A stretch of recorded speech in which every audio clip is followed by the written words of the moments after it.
from somewhere else, but this is where we found ourselves. Welcome to the local show. People you work with, people you know. Welcome to our first edition of the local show of our summer series. Thank you for joining us, guys. I'm Erik Skarvan, your host. Right now, going as the COVID cowboy as we are coming into the Red Brick Center for the Arts here after recently reopening and distancing, which is really tough from my returning guest, a good friend of mine. He's been on the show before. He's an Aspen Highlands and local legend. We've got Ski Patrol Director Mac Smith. Welcome to the show, Mac, and I'm going to give you an Air 5. You too, Eric. From over 6 feet away. Thanks for being here. Yeah, it's really nice. Yeah, it's good to be back, almost feeling like normal things are happening. My trail crew came back on Monday, and so we're starting to make, new places and new things for the guests to find next winter. And already, yeah. That's amazing. Yeah, the guys are already working on the lower mountain. We can't work on the upper yet, but on the lower mountain, going to work already. So it's fun. Where most of the snow has melted. We're on June 9th, just to date today's show. Mm-hmm. So you guys start working. We'll touch on that during the show. But what I kind of wanted to touch on first, which is kind of the obvious, is this process we've been through. Let's just say in these challenging times over the last 2 or 3 months with the global pandemic. And I wanted to touch on that because I call it MSL on my social media, more silver linings, the good things that come out of these things. And one of them I recognized in a recent letter to the editor was thanking Aspen Skiing Company for not only allowing us to go up the mountains, and skin up or hike up and earn our turns through March and April and even into late April, but then actually grooming a few runs and being able to enjoy all that was just such a massive blessing. And kind of wanted to hear your take on, some of the good things and some of the blessings coming through this. Well, we were hanging on the thread that we could reopen, And I think Mike Kaplan was really kind of pushing to say, hey, we got good snow at Highlands, and if we can get through this, we can get to where we can figure this out. We could probably do this. May Basin did open, so there's ways of doing this. And I think through watching our graduation of the social distancing and everything else, how we pulled that off. Well, if you just give us a chance, we'll figure it out. Right. I think that everybody's ingenious in this community. If we have a need to go do something, we'll still figure out how to do it.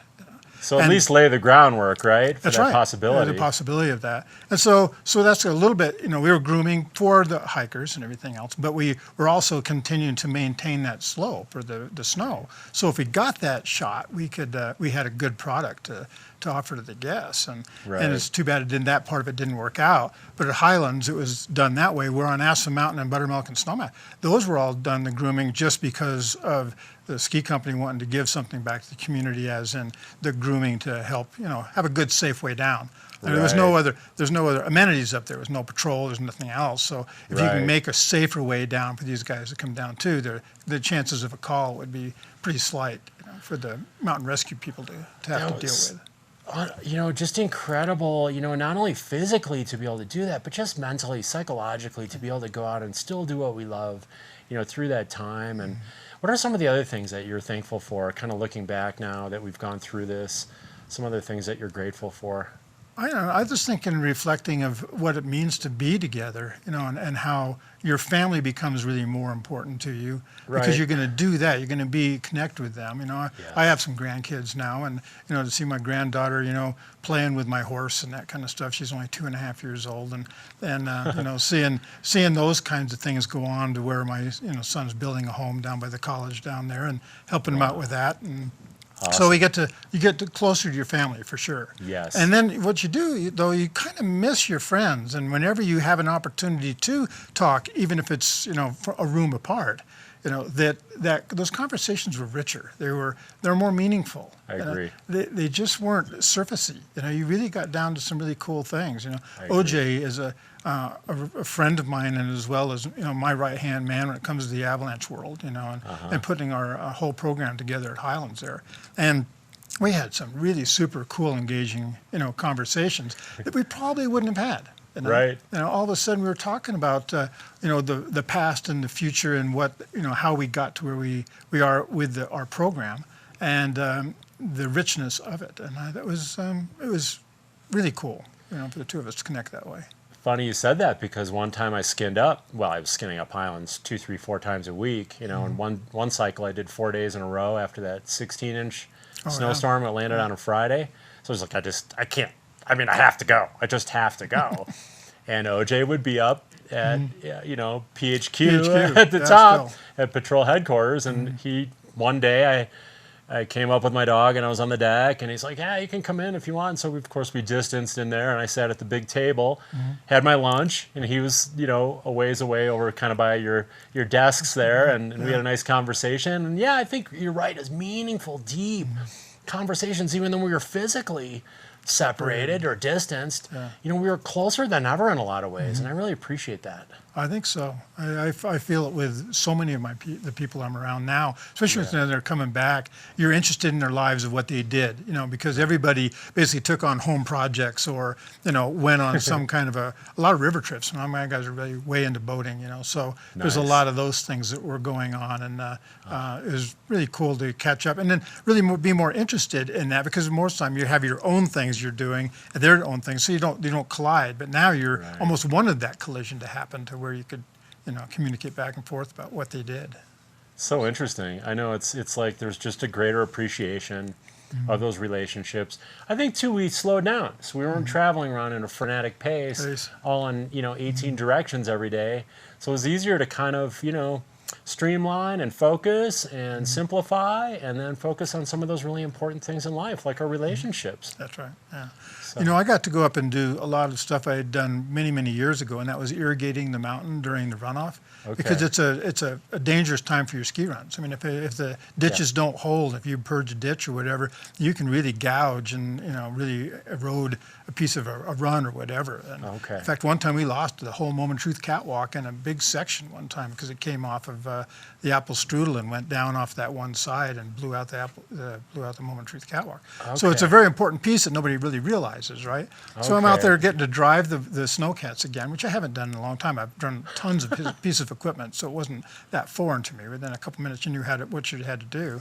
But to drive that equipment and to be up there ice skating on a bulldozer because you hit that ice lens with the steel tracks of a bulldozer, and you're just going sideways and you don't really care because the snow's right there. You're just going to go into the snow, or you're going to stop. It was whatever. But it was cool to get back to that because mostly I have my guys do that. That's kind of their job, and they weren't there for the spring, and so it's just John Kirkham doing the grooming, and I was kind of starting to open the roads, and Hags was there as well, opening the roads and doing both grooming and this stuff, because we were running a 7-day-a-week operation during that whole time. Amazing. Skeleton crew doing things you normally wouldn't have done, and getting those appreciations. Getting back. Yeah, and then appreciating what the other people do. You got to see so many people hiking, so you got to get to see, and quite often because we're connected to that community, most of them. Right. And then, of course, once Buttermilk lost the ground where they couldn't hike anymore, Highlands for that last week there were a lot of people there. Booming. I was really surprised at how many people were hiking up Highlands. And of course, everybody's in shape. I mean, heck, they were all animals at that point. Well, I heard the COVID 20, like the college freshman 20, but I was like, I think I lost 20.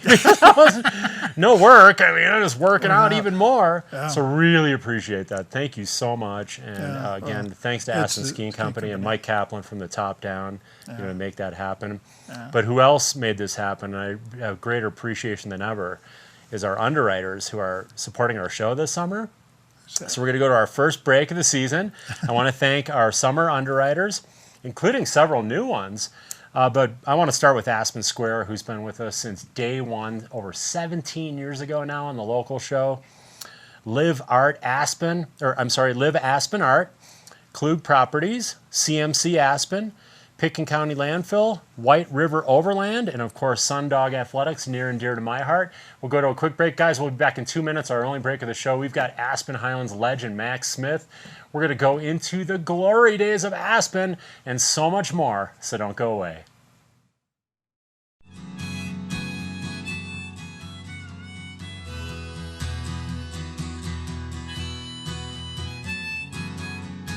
White River Overland specializes in camper van upfitting and overland outfitting. Catering to mountain dwellers and outdoor enthusiasts, Many of WRO's builds are purpose-driven to facilitate and enhance skiing, cycling, camping, climbing, and river adventures. Nestled in the White River National Forest, close to the deserts of western Colorado and Utah, WRO also rents camper vans and accessories. More at whiteriveroverland.com.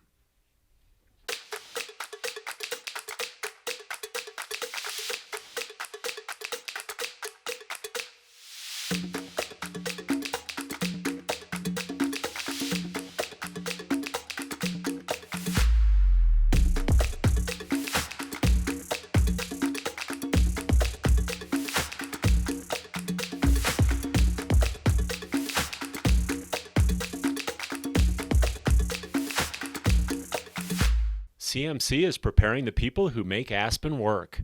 CMC Aspen collaborates with the community, providing skilled workers, future leaders, and problem solvers, meeting our economy's needs, ensuring opportunity and workforce integrity for generations to come. I'm so passionate about this community. I absolutely love living here and raising my family here. It gives me a lot of pride to share this with my friends and my clients and help them achieve their dreams of owning an Aspen snowmass and enjoying this incredible lifestyle. Live Aspen Art is a working studio at the base of Aspen Highlands where you are welcome to come meet the artists and view both finished pieces and works in progress or take private art classes offered for kids and adults. Live Aspen Art features paintings by owner Olivia Dane, whose passion is to use art as a connection to nature to heal and transform, and features mixed media by visiting artists. Olivia's recent works are currently on view at Opera Gallery at the base of Aspen Mountain. For more, call 970-379-2539 for an appointment or visit liveaspenartgallery.com. Welcome to the local show. People you work with, people you know. Welcome back, you guys. We're here on the local show, our first show of the summer series. Incredibly on a snowy, almost mid-June day, Mac, with that snow last night. The tree crews and the Aspen parks and open spaces out really busy today, cleaning up a lot of trees and branches all over the roadways. It's amazing. My son was 7 years old. He's now 42, but he was 7 years old, and on his birthday today. And so on his birthday, when he was 7, we skied from the top of Highlands all the way to the base on a snow very similar to this. It probably was even a bit more, because that's when all those aspen trees, basically got crushed around here in town. And in fact, up the Willow Basin, I remember there were so many that went up there that Rick Dean, decided not even to open that trail anymore after that snow because it broke all those trees down. Yeah. So this is a day that I really remember, from back in, that had to be 80, I don't know, probably 85, 86, something like that. I remember a day, I don't know if it's the same day, but it was June 10th, I thought, 10 inches of snow in town. I bet you it's that same And it time. shut town down basically because of all the branches and trees down. So everyone went down to the malls and partied. That was a big, example of old Aspen versus new Aspen. Yeah. Where of course everyone today is kind of just, paced, especially just getting back to work and focused and all that. And back then it was like, hey, nothing else to do. Let's go party. Yeah. We all went down to the malls, and people were literally having beers out in the malls and overflowing out of the old Paragon, and all that just became a party. And it was mid-June, big snowstorm. But I want to go back, way back, to your early days of skiing. And how old were you when you first started skiing? Well, I started skiing back in Mount Mansfield in New York. Back, I was actually in Vermont, but that was probably when I was 3 or 4 years old. Okay, so about as early as you could. And then we went out to Utah right after that, and then my parents came here, stayed with the Dean family, and in 57, 58, and so that's when they fell in love with this place, and then they moved, to here in 1960. So. Wow. Yeah. And what were some of those early experiences? We had talked on in the past when you had been on the show, kind of like you were a little bit of a, let's say a rebel, maybe like a little ski punk, around the mountains, getting in trouble with patrol and some of those things. And you kind of fell for Highlands because it kind of had that rebel feel to it? You know, Yeah, in it the early did. And years? I liked the Highlands when I was a kid a lot, but then I got kicked off of it. So then my parents were working at Buttermilk, and so I was basically skiing there all the time, and I blind jumped all the time. So the patrol would basically put me in the corner, like a dunce corner, right? And I couldn't ski for an hour. And then I'd go back out, and within an hour and a half, I'd be back, back in the dunce corner again. So it got to be so bad that they wouldn't let me ski unless I was skiing with a patroller. So that's basically where the whole thing started, was skiing with them and seeing what they did and going on wrecks and Interesting. But the one thing that was really cool is I had a spotter for my jumping. Ah, okay. So it's kind of like you were learning a lot, and you got to, facilitate your jumping habit. Yeah. And then I got to go back to Highlands when I was in high school, and I figured my facial recognition wasn't out there, so I could get away with it. And then you kind of worked your way up through patrol, obviously. I actually washed the dishes for the merry-go-round in my first year in '72, and got on patrol in '73. I didn't really get to do a ton during that '73 time, because that was when we were jumping the deck for the very first time, and I broke my heel by landing on the deck. Oh, my so gosh. the last 6 weeks of the season, I was pretty much riding phones. Oh my gosh. And then the next year, we really kind of boosted up, and that program, the jumping program, became huge at that time. And I was a kid in the 70s on vacation here. Our family would drive the station wagon out from Wisconsin for our Easter break, and we saw the deck jump. I can't remember what day. Was it Thursday or Friday? Whatever day that was. It was every day. Every day? Yeah. Okay. Almost every day. And it was by the first year it wasn't, but by the second year we were in a program in which if it was a sunny day and there was a wine and cheese picnic there, we tried to put on a show. So there were years in which we probably put 80 plus shows together over the decks. So, wow. Yeah. And for those who weren't around or not familiar, that was an actual big jump built to jump the deck over the Cloud 9 deck, right. Basically, and you'd land obviously on that underside. 53 foot of wood, yeah. 53 feet. you might have landed a little short. I landed short a few Didn't make all different 53. And then guys started to do it with toboggans. Yeah. And that was really crazy. And you guys would just keep taking that progression up as you figured it out. I jumped with a toboggan for 11 years for, close to 80 times a year. Unreal. Doug Driscoll, though, I have to give him credit, because he was the very first one to take a toboggan off of that particular jump. And then in terms of expert terrain, the Highland Bowl hadn't been opened yet. So you guys, were you skiing like what was steeplechase going on, or what was kind of the hot We were spot? exploring steeplechase back in the 70s. In fact, we're supposed to open it the year of the drought, 76, 77. All right. And we didn't open it that year. We opened it the following. Okay. And but we started exploring that again in '74, and that is probably one of my contributors to that, is because I got to talk to Whip Jones about that area, because I used to ski as a kid in high school, and said, hey, we got this little trail that goes out to Boomerang, and we could ski this without even any kind of lift at all. And I didn't know if I was going to get fired or promoted or whatever at the moment, because I didn't know that Whip that well at that time. And that was actually my rookie year. That was in '73. Wow. And wow. And he said, well, why don't you try to do this? I think he liked that entrepreneurial spirit, of owning it and saying, hey, we could do something more. So that was really kind of cool with him. And I surveyed a lift in there for him in '75. And we were going to build that lift in '76, '77, and it didn't happen because of the drought. And then after that, some other things happened with the tickets, with the ski company not having the 4 mountain around the neck ticket type thing. And so he never caught pace after that, and we never could afford it. So that dream was kind of put to bed by the, late 80s, early 90s. And then when the ski company came back in, they had the resources to be able to make it happen. And we even changed, though, I'm glad we did in some ways, because we changed the bottom terminal. The bottom terminal before was going to go down to 9,300 feet under Whip. And we would have had to make snow or something. We wouldn't have the opportunity to get it open as early.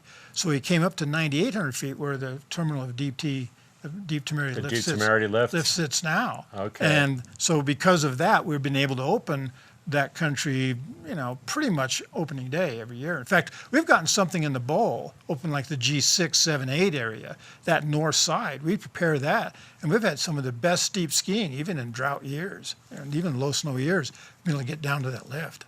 Well, let's talk about the bowl, because you guys started to push into Highland Bowl. What year was that?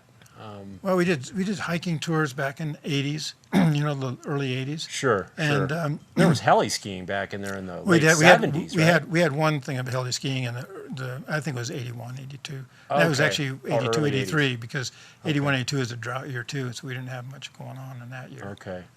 But those years, because I moved here in 82, 82, 83, and 83, 84 were some of the top snow years ever. Right.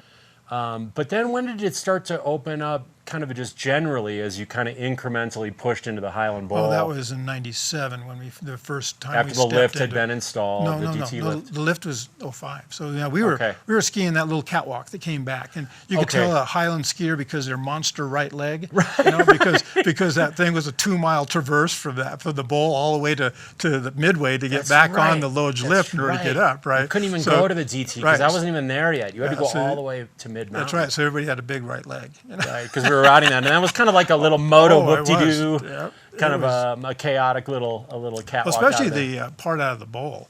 I mean, that little skinny piece of catwalk that came from the bowl because it's kind of southern exposed right there. Yeah. Oh man, that got really treacherous at certain times. Yeah, in fact, rocky. That was the moment. That's the lynch though. The lynch key to making the lift was because the Crowns, Paul and Jim, were out there skiing it there, and that catwalk was so bad that Paula turned to Jim and goes, "Isn't there a better way of doing this to get out?" And he goes, "Yeah, I think they proposed a lift down here." And she turned to him and said, "Do it." 30 years of me beating a drum about trying to get this done, right? It took a woman to get it done. Yeah, do it. 2 words, There you go. And I'll tell you. All of a sudden, we were full bore after that. People don't think women have power in this world. There you have it right there. No, it was really cool that, because they were really passionate skiers about, especially in the bowl. They were really, really pushing for that whole thing. Yeah. In fact, we were sitting there because we did 97. We were only there in the Whips veneration, bowl, ballroom, and that's about as far in the hot wise. And then we kind of moved off to steep and deep, So by the time it took us quite a few years to get all the way around. So exactly. I remember the one year though, we were sitting there. It must have been a year that they weren't really going to do much, but we decided every year I want to open a run, right? So we opened Full Curl, which is right next to where we had opened it the year before. Nice. And Ron Chana was sitting there with the Crowns and said, well, this is the next piece, is to jump over here and do the G8 through that. And that's where the best skiing is because of the quality of snow. Oh, I love it over there. And so, we got an opportunity to do that. And that's, and then we were still skiing out the little traverse though. And it wasn't until 05 when we made the catwalk that went all the way through there. And that's when we had the, we pushed through with the catwalk, and we had a track hoe behind that, and then another track hoe behind that, putting the lifts of gabions in. And one of the funny things, Matt Jones called me up and said, "What is this stupid invoice? It says you have chokers, hookers, hoes, and midgets. What the heck are we paying for?" That sounds like a free show out there at Highlands. Which kind of fits into the theme of Highlands. That just pay the damn bill. Just another day. We're just going to get it done. Well, we got to talk about another character because we're already getting down to our last couple minutes. But Chopper, the avalanche dog, was one of the original Avi dogs in the United States back in the 80s. And can you share just a little bit about Chopper with us? Well, actually, he came from a litter of pups that I had. So as my female was a golden retriever, so and a mid-neighborhood indiscretion that happened, and that's where we had Chopper was one of the pups, and I gave that Chopper to Adair and Chris, and then Chris was quite a legend in town himself. Chris Kessler. He was quite a character, and so he took that pup everywhere he went. And so whenever he would go out drinking at night, that pup was with him, stuffed in his coat at the beginning, right? And always with him. And so that dang dog was at more bars than any other dog in the whole history of anybody, I think after a while he just went to the bars without Chris, all by right? himself, right? Yeah. In fact, even after the untimely death, he would still go to O'Leary's and to Little Annie's and go there and go sit in the bar, and the bartenders will just let him sit there. You know? Unbelievable. And so that's the photograph we had, that came up from that after Chopper had a couple litters, and it was down to Shipper Fools in Carbondale. We had that shot in which Chopper is sitting at the end of the bar, and all his get are around him, and then we could make him howl, right? So there's a cue to make Chopper howl. Hit the cue, and so all the dogs immediately turned to Chopper to look at him, and that's where the photo came from. Oh my gosh! Well, I would end up with a Chopper puppy, thanks to Adair O'Connor, who contacted me, and I had Sonny the Sun Dog, a golden lab for 14 years. Became the icon for my business, Sundog Athletics. Yeah. And Mac, I'm going to have you back on because we got to maybe half our talking points. But I want to thank you for your time. I hope you had fun. Did you have fun? Oh, yeah, it happens every time we do this. I know, we just kind of get warmed up. You're going to have like a 1 hour special, but did you have fun on the show today? Yeah, I did. I'm going to leave this distance properly and safely. Some homemade chocolate chip cookies for you, buddy. All right, thank you very much. A little much. present from Pickens County Landfill. And thank you so much for joining us, Mac. Oh, you're more we'll than be welcome. The COVID Cowboys as we go out. Yep. And thank you guys for Back watching us this week on The Local Show. Yeehaw! White River Overland specializes in camper van upfitting and overland outfitting. Catering to mountain dwellers and outdoor enthusiasts, many of WRO's builds are purpose-driven to facilitate and enhance skiing, cycling, camping, climbing, and river adventures. Nestled in the White River National Forest, close to the deserts of western Colorado and Utah, WRO also rents camper vans and accessories. More at whiteriveroverland.com.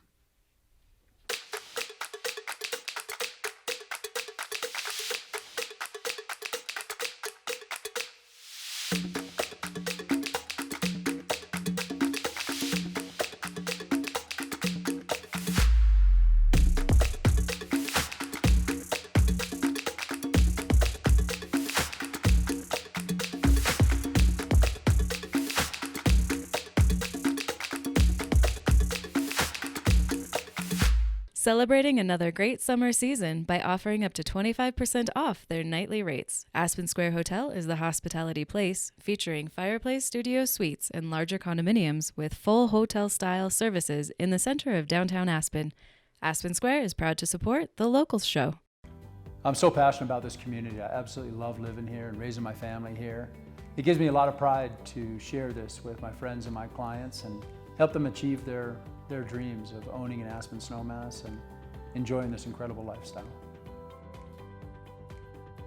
Sundog Athletics, Aspen's Adventure Sports School, is your opportunity to experience one-of-a-kind guided adventures and gain new skills to experience the thrills of mountain and road biking, fitness hiking, and Aspen's exclusive canoeing adventure. They can be reached at 970-925-1069, and fresh updates can be found at Sundog Athletics on Facebook or sundogathletics.com. Welcome to